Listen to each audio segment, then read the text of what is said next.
sasakyan. Saan kami pupunta? Today is Saturday, kaya church day namin. Holy day namin today. So punta tayo ng church and update ko na lang kayo sa mga susunod na magaganap. Kung may ganap kami today, mamaya pagkatapos ng church namin. And ang tawag nito? May sasabihin ako, nakalimutan ko. So ayan, paalis na kami. Maya ko na lang sabihin pag naalala ko ulit. Mami, kanin kita yan. Saan eh? Pasahan. Eh. So time check, 9:12. Sinabi ko na ba? Hindi ako sure. 9:12 na ng umaga. Maaga kaming umaalis. So bali dito sa, Nepal, ang holiday is Saturday, hindi Sunday. Sa Pinas, di ba Sunday yung church day? So dito sa Nepal, Saturday lang ang holiday. Sa school din, ganon. School, work, Saturday lang. In the way, you're not parking. There's in the side of the gate. Sa Pinas, ang school Saturday, Sunday. Diba? So, ayun, update ko na lang kayo ulit maya-maya kung may mga kaganapan pang magaganap. Si-share ko sa inyo.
Katatapos lang ng aming simba.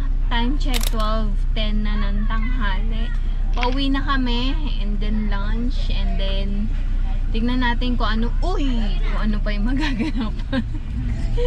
Kala ko sasagi. Okay. Maya naman.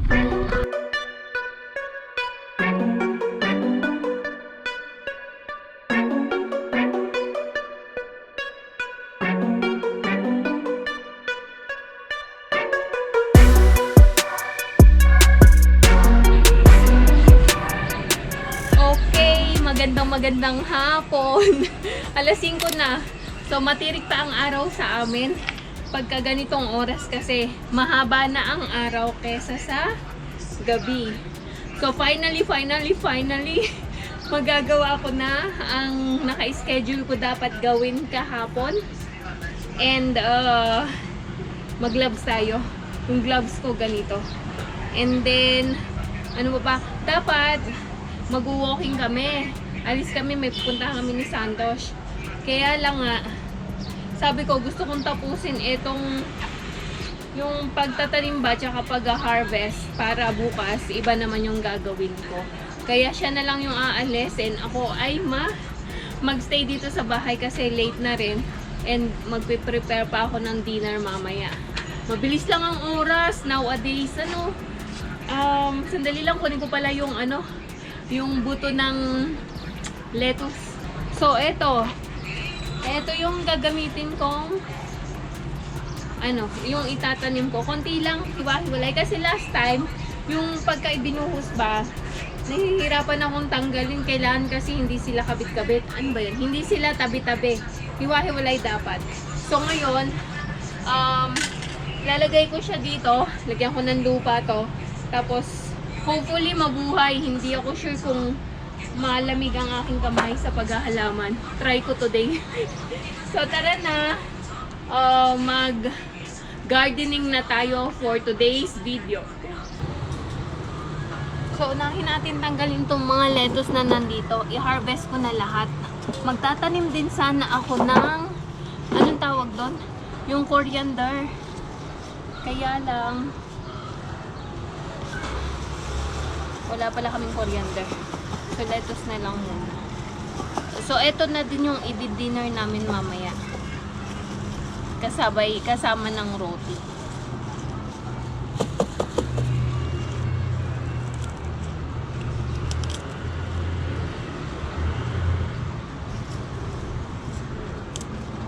Diyan lang kayo. Enjoy nyo na lang yung pag-harvest. So, ano ba? Chika. Ichichika ko sa inyo. Hindi kasi ako madaldal ba? Hindi daw madaldal eh. Tapos puro daldal lang naman. Ano bang ichichika ko? Ayan. So, bale,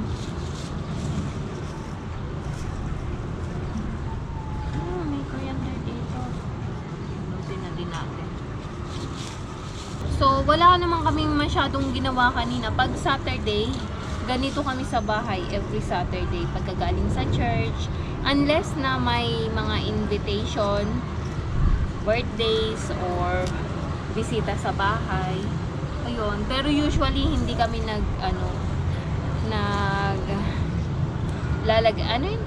nag-i-sked ng Saturday ng gala. Kasi yun na ba yung pinakapahinga namin. Parang pagod din. Hindi kasi diba, kahit nasa bahay ka lang, nakakapagod din. Gawaing bahay ng mga nanay. Kaya, I make sure talaga na pag Saturday, rest day.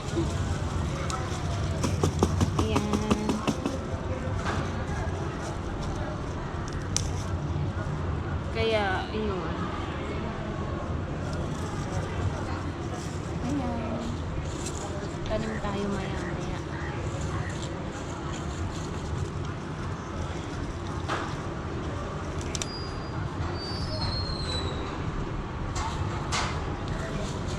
Bunutin ko na lang.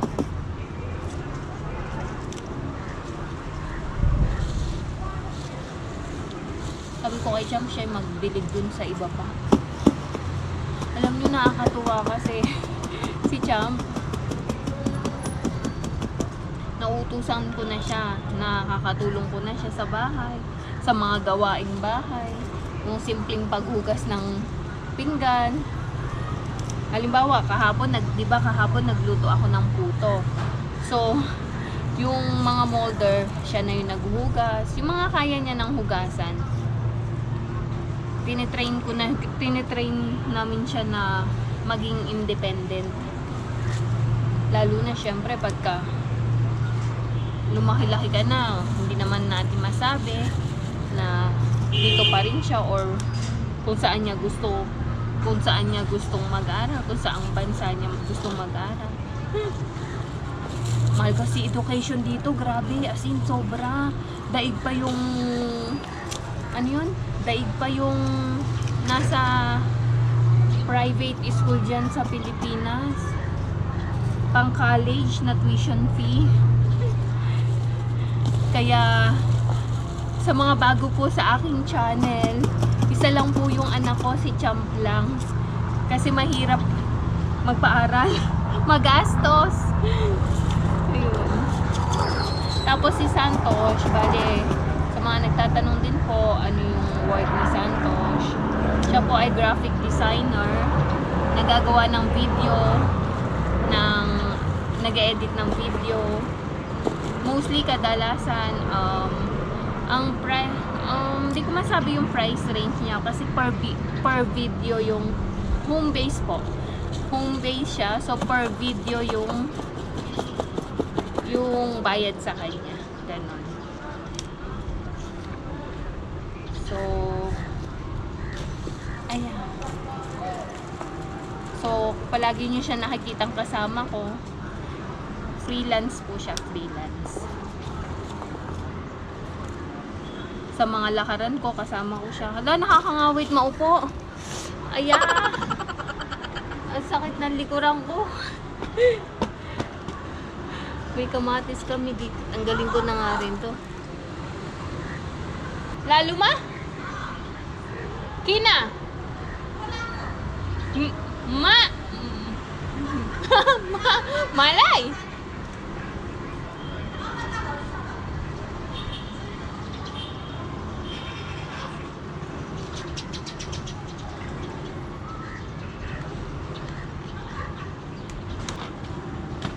Hindi ko sure kung ako yung tinatawag ni Binto Nani or what. Sabi ko hindi ko siya naintindihan. Dito na lang ako kukuha ng lupa.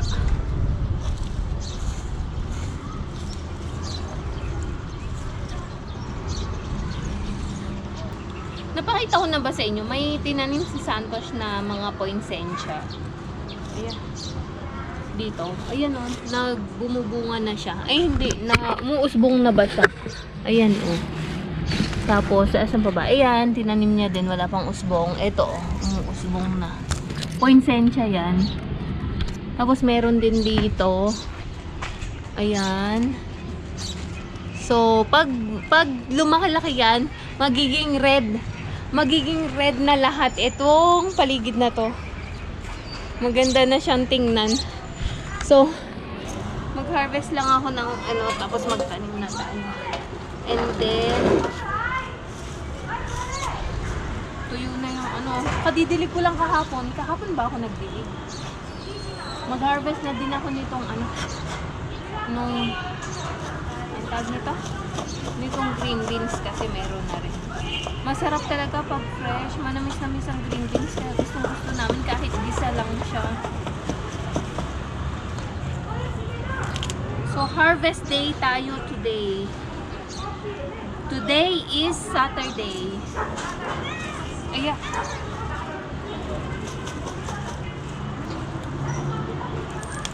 Tapos mag-harvest din ako ng mint para bukas. Alam nyo ba, plano ko ulit dapat magluto ng samosa for merienda today. Kasi, nasarapan ang mag-ama. And, nabitin sila kasi for 14 pieces lang, di ba yung nagawa ko. Kaso, kulang na sa time. Kaya bukas na lang, mag-harvest pa ako ng nung mint.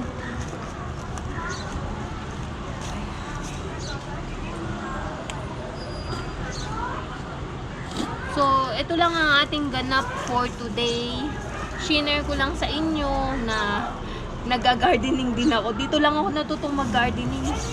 Alam, nung sa Pinas ako, kasi takot ako sa uod. Sa ahas, ayan.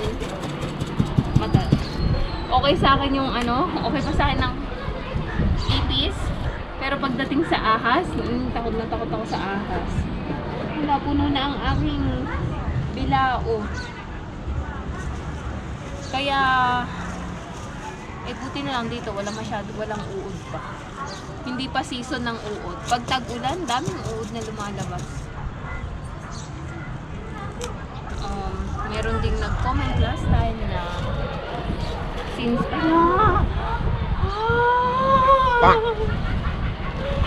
natanggal ang kamatis kasi kadikit kasi sa baon ko ulit. May sinasabi ko nagpapasalamat din ako sa inyo. Alam niyo yung pag nakakabasa ako ng mga comment na as in nakakataba ng puso. So maraming salamat sa pag-take nyo ng time na mag-type, lalo especially yung mahahabang message.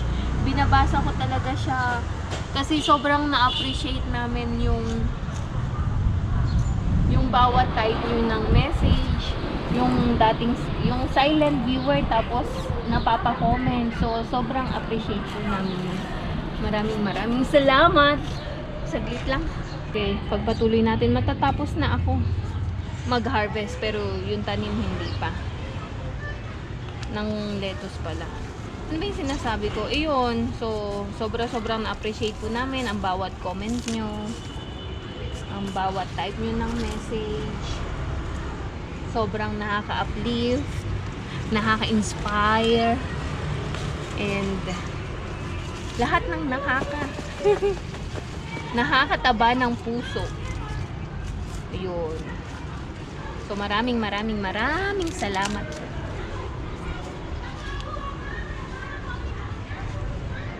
Hoy, hindi na kasya sa aking bilaon. Bayan.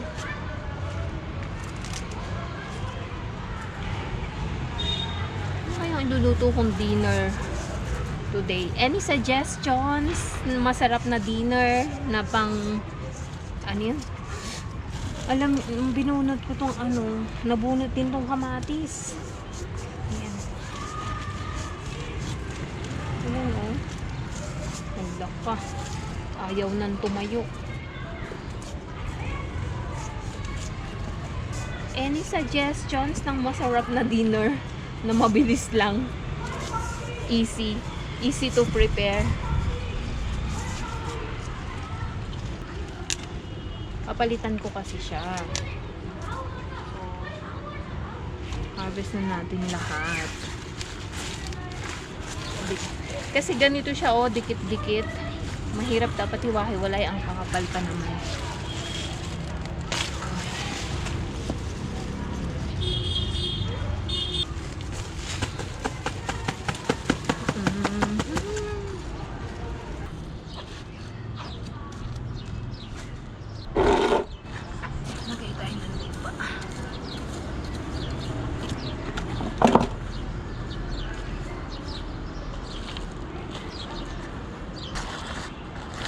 So, ayan. Tapos, lagyan natin ng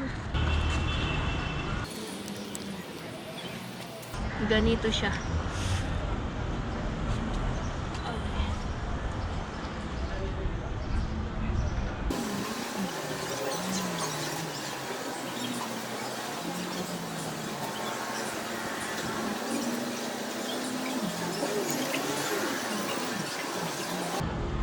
Ayan. Takluban ulit natin.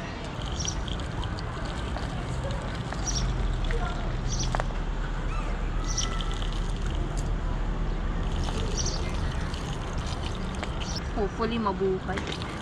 Wish me luck. Yan. Tapos basain natin to maya-maya.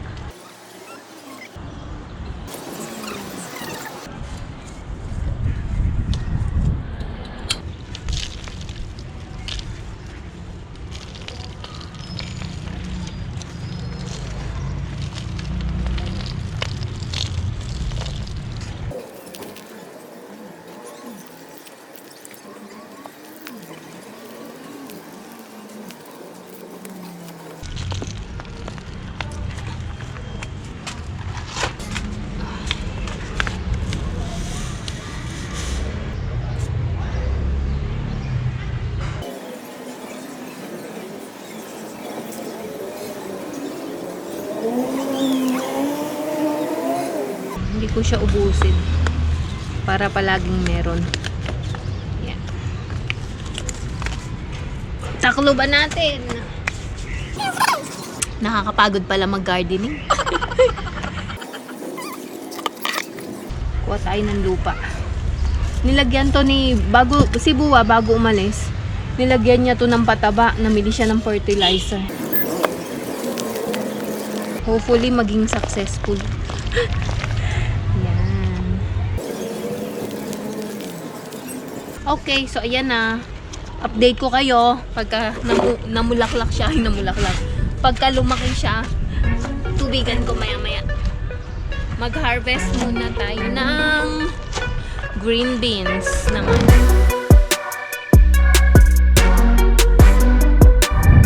Okay, so ayan na yung na-harvest ko at saka itong lettuce.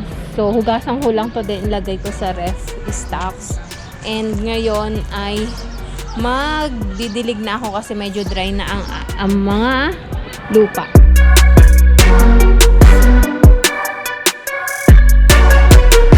Ayan. So ayan. Makati pala to pag nag-harvest. Hindi ako nag-long sleeve. Ayun, dito na ako sa kusina. 6:30 na at ako ay mag-prepare na ng dinner. Roti lang naman at saka itong lettuce. Baka egg at saka cucumber. Lagyan namin ng ano. Parang sandwich lang din. So, i-prepare ko lang muna itong... I-plastic ko lang muna to and ilagay sa ref. And then, mag-prepare na tayo ng aming dinner. Mag-prepare na ako ng pang roti namin. Para siyang tortillas kasi malambot. Wheat flour. Sinasala ko kasi.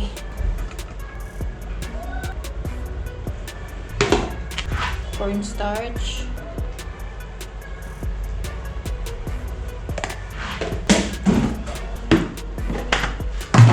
Baking powder.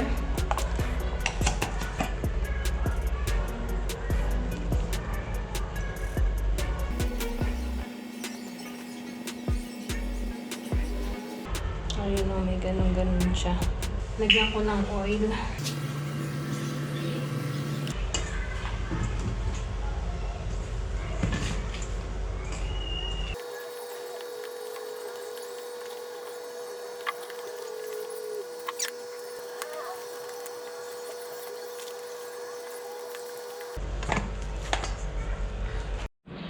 Okay, start na tayo.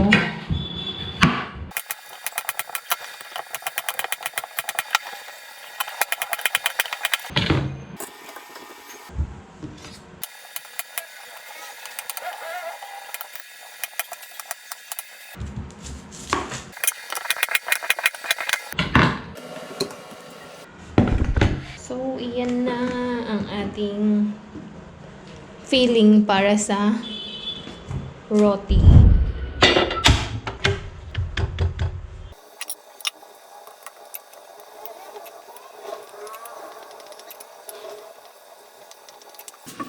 Bang! Hello? Sobrang lambot na putol.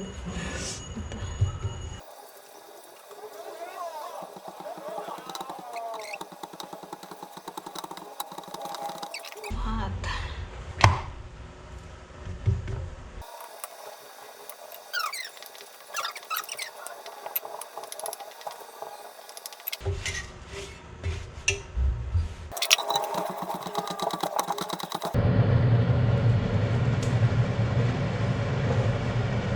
Yeah. Great.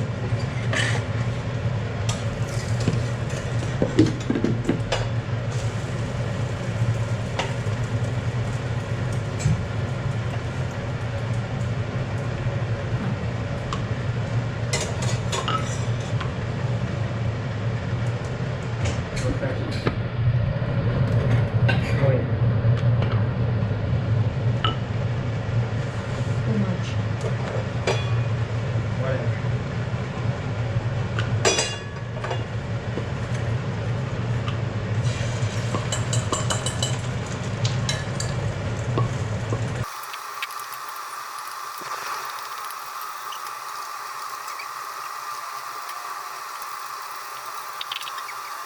Last one.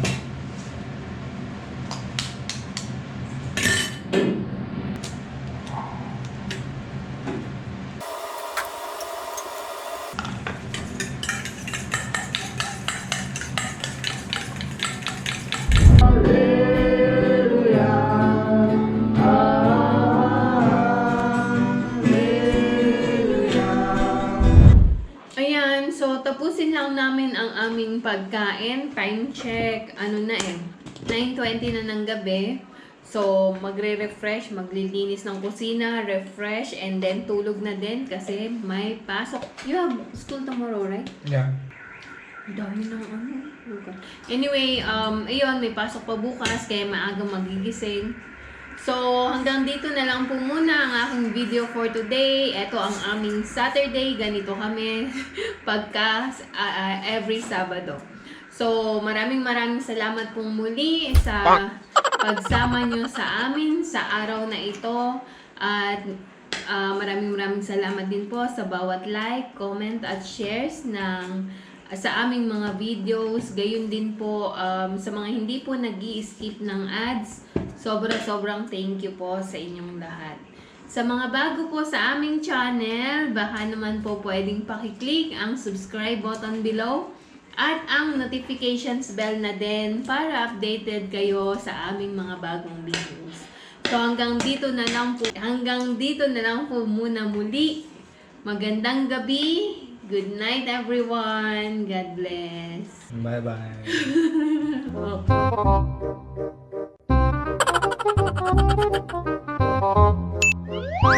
Ginagawa mo. If you like this video, please consider subscribing to our YouTube channel, SL Nepal. Thank you for watching. Have a nice day.